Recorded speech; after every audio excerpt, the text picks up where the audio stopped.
Happy Sunday and Merry 5th day of Christmas. Yesterday I posted a short video I entitled "For Calling Birds."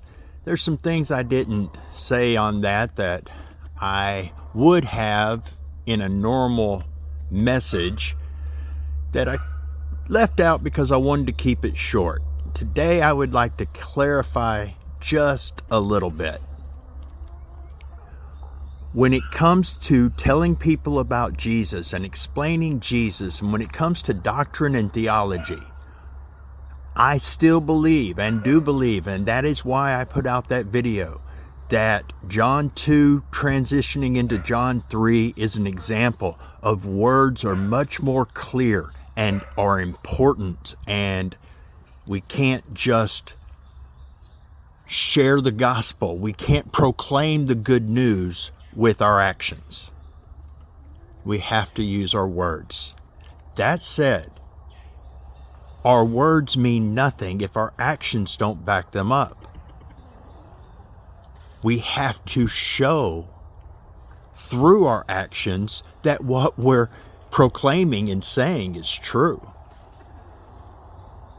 And there are some things that are shown through actions. For example, faith and faithfulness are demonstrated far better than they can ever be shown.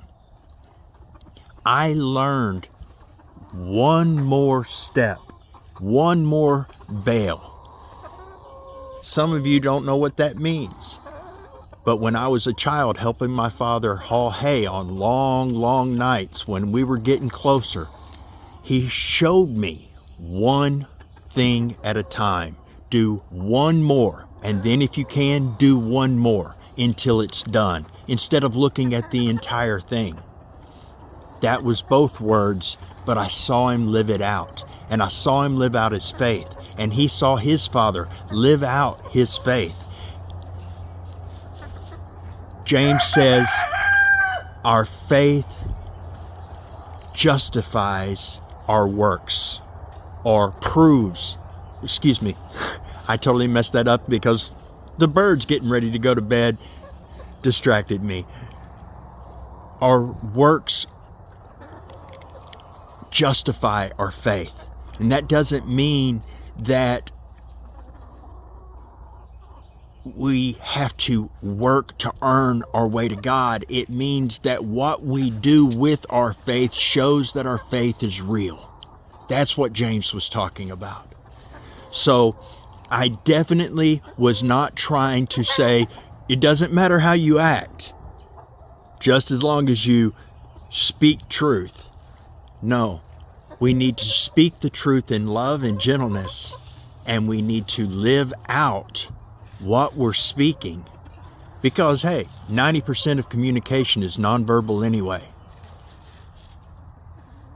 So I wasn't saying that actions don't matter, but I was saying that you can live